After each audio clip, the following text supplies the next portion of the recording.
Sir, Balakrishna ఇంట్లో కాల్పులు జరిగాయి. ఆయనకి సర్టిఫికేట్ ఇవ్వడానికి ఒకరు సహకరించారు. ఆయన్ని కనీసం ఆ కేసు నుంచి బయటపడేయడానికి మరొకరు సహకరించారు అనుకుందాం. కనీసం కృతజ్ఞత లేదు. ఇది నేనంటున్నది కాదు.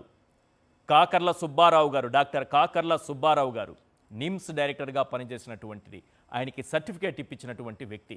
ఆయనే రాధాకృష్ణ గారితో ఓ ఇంటర్వ్యూలో మాట్లాడుతూ నేనే సర్టిఫికేట్ ఇప్పించాను, మెంటల్ సర్టిఫికేటు అని చెబుతూ రాధాకృష్ణ గారు ఇంకో క్వశ్చన్ అడిగారు.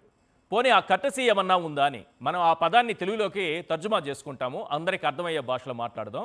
ఈ బాలకృష్ణకి ఏమైనా కృతజ్ఞత ఉందా అని అడిగారు. ఆయన ఒక నవ్వు నవ్వి అవన్నీ చెప్పుకుంటే ఎందుకులేండి సార్ అని అన్నారు. అంటే బాలకృష్ణ కృతజ్ఞత లేని వ్యక్తి అని డాక్టర్ కాకర్ల సుబ్బారావు గారు తన ఇంటర్వ్యూలో చెప్పకనే చెప్పినటువంటి వ్యక్తి. నేను సినిమా వాళ్ళందరికీ కూడా, ఆ రోజు జగన్మోహన్ రెడ్డి గారిని కలిసిన అందరికి కూడా విజ్ఞప్తి ఏంటంటే, సార్ ఆలస్యమైనా మీరు ఇప్పటికైనా వాస్తవాలను బయట పెట్టండి అని కోరుతున్నాను. రైట్, మనతో పాటు జాయిన్ అయ్యారు పాషా గారు. పాషా గారు, మీతో మాట్లాడే ముందు ఫోన్ లైన్లో జూపూడి గారు ఉన్నారు, వైఎస్ఆర్సీపీ రాష్ట్ర ప్రధాన కార్యదర్శి. జూపూడి గారు, ఈరోజు బాలకృష్ణ, అంతకంటే ముందు కామినేని శ్రీనివాస్ గారు, వీళ్ళిద్దరూ మాట్లాడినటువంటి మాటలు అసెంబ్లీలో జగన్మోహన్ రెడ్డి గారిని ఉద్దేశించి నిజంగా అసెంబ్లీలో మాట్లాడాల్సిన మాటలేనా? అసెంబ్లీ వేదికగా ఇలాంటి అబద్ధాలు చెప్పొచ్చా? అసెంబ్లీ వేదికగా ఇలా విషం కక్కొచ్చా? సార్, మీకు ప్రత్యేకంగా సాక్షి ప్రేక్షకులకి, జగన్మోహన్ రెడ్డి గారి అభిమానులు, వైఎస్ఆర్ కాంగ్రెస్ పార్టీ నాయకులు అందరూ కూడా నేను మీ టీవీ ద్వారా జగన్మోహన్ రెడ్డి గారు వైఎస్ఆర్ కాంగ్రెస్ పార్టీని ఎందుకు చెప్తున్నానంటే, ఇది ఈరోజు అసెంబ్లీలో జరిగినటువంటి, ఆయన ఏ కండిషన్ లో ఉన్నాడో బాలకృష్ణ నాకు తెలిసి సభలో ఉన్నటువంటి స్పీకర్ చెప్పాలి, మిగతా మెంబర్స్ చెప్పాలి. అంటే అసందర్భ ప్రేలాపన అంటాను నేను. మానసిక స్థితి సరిగా లేదనా? కండిషన్ అంటే మానసిక పరిస్థితి బాగాలేదనా? నేను మీకు ఆయన ఇచ్చినటువంటి మెంటల్ సర్టిఫికేట్ కూడా నేను మీకు పంపిస్తాను. ఇప్పుడు అతనికి మెంటల్ ఉంది అనే ఒక సర్టిఫికేట్ నిమ్స్ లో డాక్టర్స్ ఇచ్చినటువంటి సర్టిఫికేట్ నేను పంపిస్తాను. ఎందుకు చెప్తున్నానంటే సార్, ఇది మీలో మీకు సినిమా ఫీల్డ్ లో ఉంచుకోండి. జగన్మోహన్ రెడ్డి గారు హీఈస్ ఫ్రమ్ పొలిటికల్ ఫీల్డ్. ఆయన సినిమా ఫీల్డ్ సంబంధించిన వ్యక్తి కాదు. చిరంజీవి గారి కుటుంబం సినిమా ప్రపంచాన్ని ఆంధ్రప్రదేశ్ లో ఏలుతున్న విషయం తెలుసు మీకు. వాళ్ళిద్దరి మధ్య, బాలకృష్ణ మధ్య, చిరంజీవి మధ్య ఎన్ని అఘాతాలు ఉన్నాయో, ఎన్ని వేరే సంఘటనలు ఉన్నాయో నాకు తెలిసి ఇది అసెంబ్లీకి సంబంధించినటువంటి సబ్జెక్ట్ కాదు. సరే, ఉంచుకున్నాం, మీరు మాట్లాడుకోండి. జగన్మోహన్ రెడ్డి గారి పేరు ఎందుకు తీసుకొచ్చారు? జగన్మోహన్ రెడ్డి గారు ఒక సైకో అని బాలకృష్ణ అతను 2 చేతులు జేబులో పెట్టుకొని అసెంబ్లీలో తడబడుతున్న మాటలతోటి, తూలుతున్న శరీరంతో, నేను చూశాను కాబట్టి నేను చెప్తున్నాను. సార్ ప్లీజ్ అర్థం చేసుకోండి. సార్ ప్లీజ్ అర్థం చేసుకోండి. మనిషి మాటలు తూలడం వేరు, శరీరం తూలడం వేరు. మాటలు తూలాడు అంటారు. ఇప్పుడు జగన్మోహన్ రెడ్డి గారిని సైకో అన్నారు అనుకోండి, ఇలా మాటలు తూలాడు అంటారు. కానీ శరీరం తూలడం ఏంటి సార్? సార్ శరీరం, అందుకే మీరు ఒకసారి మీరు ఆ పిక్చర్ని మీరు వేసుకోగలిగితే ప్రజలు కూడా చూస్తారు. ఓకే, శరీరం కూడా తూలుతుంది అటు ఇటు. ఓకే, మాటలతో పాటు శరీరం, అంటే మనస్సు శరీరం రెండు తూలుతున్నాయి. తూలుతున్న మాటలతో తడబడుతున్న మాటలు కూడా తడబడుతున్నాయి. Okay, there is no flow. Eshwar గారు, మీరు సాక్షి టీవీ నుంచి మాట్లాడుతున్నారు. నేను ఎక్కడో ఒక మారుమూల ప్రాంతం ప్రకాశం జిల్లాలో ఒక ఊర్లో నుంచి నేను మాట్లాడుతున్నాను. దెర్ ఇస్ ఏ, మన ఇద్దరి మధ్య మాటల ఫ్లో ఒకరికొకరికి అర్థం అవుతుంది. క్లియర్. చూసేవాళ్ళు కూడా అర్థం అవుతుంది. అవును. బట్ అసెంబ్లీలో ఆ ఫ్లో అర్థం కాలేదు. దాన్ని ఏమంటాం? తోలటమే అంటాం, దాన్ని తడబడటమే అంటాం. అవును. సరే, మీరు ఏమైనా చేయండి.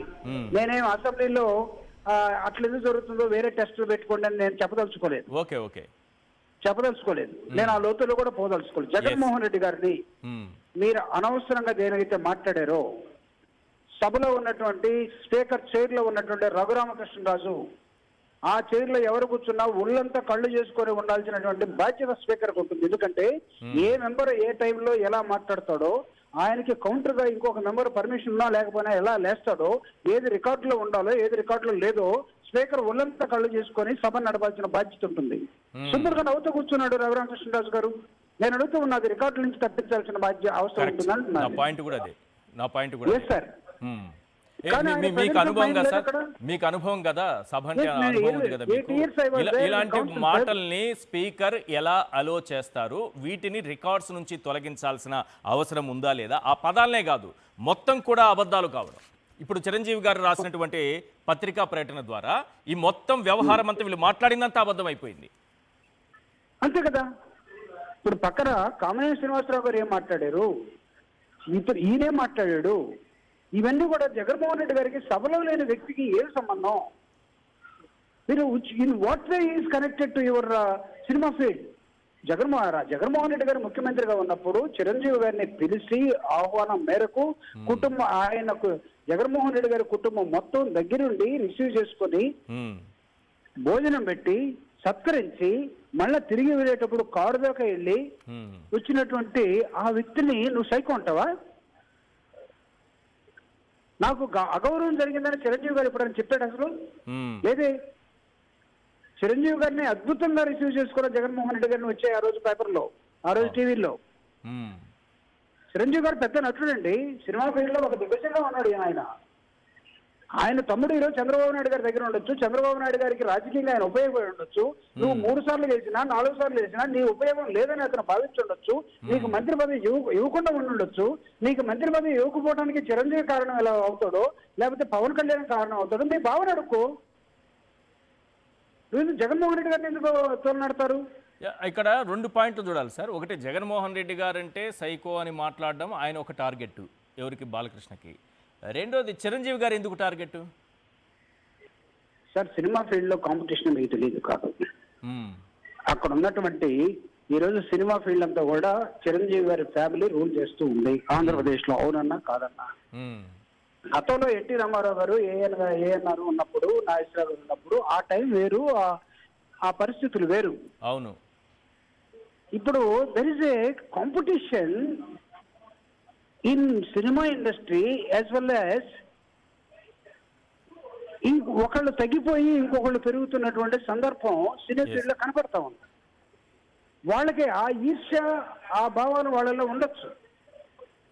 అది మీరు ఎక్కడో మాట్లాడుకోవాలి సార్, ఇక్కడ కాదు. రైట్. జగన్మోహన్ రెడ్డి గారు ఆయన రియల్ హీరో ప్రజా జీవితంలో, మీరు సినిమా హీరో మాత్రమే. మీరు ఒక దర్శకుడు ఎలా చెప్తే, ఒక డైరెక్టర్ ఎలా చెప్తే అలా ఎగిరేవాళ్ళు, అలా మాట్లాడేవాళ్ళు. ఒకడు పాట రాస్తే, ఒకడు మ్యూజిక్ ఇస్తే, ఒకడు పాట పాడితే మీరు దాని ప్రకారం జనం వాళ్ళ డబ్బులు ఖర్చు పెట్టి టికెట్ కొనుక్కొని చూస్తే మీరు హీరోలు అయ్యారు. రైట్. మీరేమి నిజ జీవితంలో హీరోలు కాదు. సినిమా హీరోలందరూ కూడా నిజ జీవితంలో హీరోలు అవ్వాలనే ప్రయత్నం చేయొచ్చు, ఫెయిల్ అయిన వాళ్ళు కూడా ఉండొచ్చు. బట్ వేరే జగన్మోహన్ రెడ్డి గారు రియల్ హీరో సొసైటీలో. ఆయన్ని మీరు జగన్మోహన్ రెడ్డి గారిని మీ ఇష్టం వచ్చేది తిడితే వైఎస్ఆర్ కాంగ్రెస్ పార్టీ అభిమానులు కానీ, నాయకులు కానీ, కార్యకర్తలు కానీ ఖచ్చితంగా నిలదీస్తారు సార్, ఖచ్చితంగా మాట్లాడతారు. ఆయనకి పాపం ఇప్పటికైనా నేను బాలకృష్ణ గారికి ఒక చిన్న సలహా ఇస్తున్నాను. చెక్ చేయించుకోండి. మీ గత సర్టిఫికేట్ తోటి ఈ సర్టిఫికేట్ నుంచి మీరు ఫైల్ చేసుకోండి. బట్ మీకెవరైతే జీవితాన్ని ఆ రోజు జైల్లో పోకుండా ఎన్టీఆర్ కుటుంబం మొత్తం వచ్చి రాజశేఖర రెడ్డి గారి మీద పడితే, మీరు కాల్చేటువంటి ప్రొడ్యూసర్ కానీ, మీరు కాల్చినటువంటి మీ వాస్తు శాస్త్ర పరిజ్ఞానం ఉన్నటువంటి ఆ పండితుడు కానీ, లేకపోతే మీకు ఈ తుపాకీ బుల్లెట్లకు బలైపోయినటువంటి ఒక సెక్యూరిటీ గార్డు కానీ, ఆ రోజు రాజశేఖర రెడ్డి గారు లేకపోతే మీరు జైలుకి వెళ్ళేవాళ్ళు కాదా? Right sir, thank you sir. Jopudi గారు, థ్యాంక్ యూ అండి.